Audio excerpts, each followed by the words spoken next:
So I guess for a while, and I have some witnesses to this, I do various things, but I guess reclaiming the language as a lunacy is kind of part of what I do.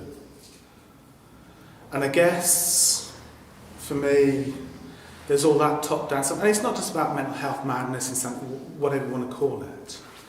I'm pretty sure most of us in this room have been labelled, categorised, pigeonholed, stuck in boxes and the rest of it, probably for a hell of a long time, and it's going on and on and on and on and on. Do we have anyone who's just mentally done in?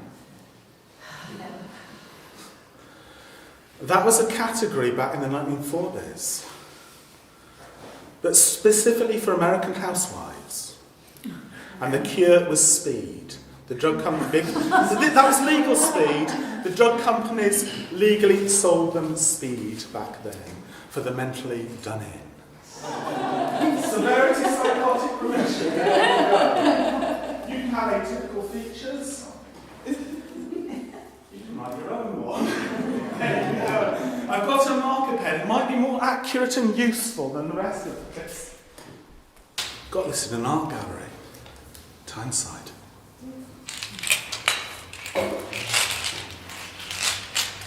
It is so I don't lose my marbles.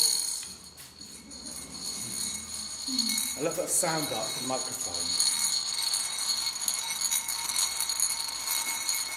I find that sound quite soothing. Like I said, for me, words are the first battleground. It's the only thing that's kept us going. Writing changes lives, slowly, one by one. Where I'm at now, far cry from that autumn I ended intensive care of psych hospital. Staff grudgingly allowed me to write scraps, an attempt to keep hold of recent events, provided I had taken medication, sat at a specific seat in secure unit's main room, at set times, supervised, and no one else kicking off. Sean is an interesting artist in that he uses a lot of different mediums in order to create his work. So he's a filmmaker, a photographer, a performance artist, a poet, and he draws from a lot of his experience with mental distress.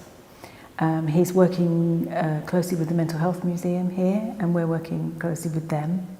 They have I think there are 2 intact padded cells in the UK from the Victorian era, and one of them is here in Wakefield. And Sean was very interested in that artefact, and that sort of has influenced some of the work that he's producing. So he designed something called the Unreliable Narrator Tour, where he got to work with 10 other artists that have an experience of mental distress or mental illness. And we all went up to the Mental Health Museum, and they are also producing work in response to Sean's work that is coming from the artefacts and the story around the Mental Health Museum. He's doing his residency in 2 parts. So he did 2 weeks in April, and he's doing 2 weeks in July. And that's given him time in between to then go away and really think about what elements he's going to use in the space as part of his exhibition at the end. Has anyone not? Please feel free to pop. Anyone here feeling Amazonian? Anyone? No one? No one feeling Amazonian? Here's a box for thinking outside of. This box, I reckon we could think outside of, yeah?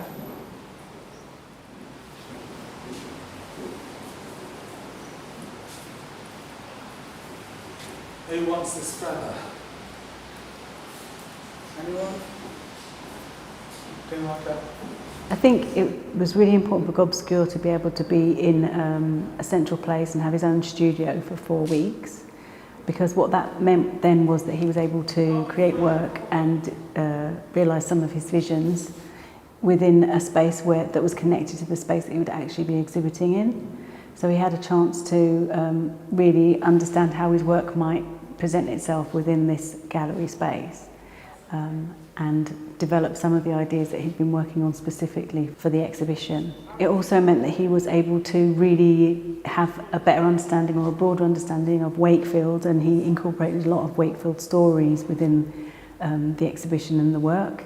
And he kind of decided that he was going to create a new narrative for Wakefield, which is also connected to his interest in the Mental Health Museum, and their history and the padded cell, and the work that the curators have done to incorporate the voices of the patients and the physicians and the staff of the hospital in the museum. The exhibition centres around Sean's interest in thinking outside of boxes and breaking down barriers between mental health practitioners and mental health users, and the way in general people communicate with each other and perhaps perceive each other, and how language can affect that and can affect those communications or be misrepresented or misunderstood. So he likes to challenge people's ideas of correct language or incorrect language, correct boxes or situations and how to behave.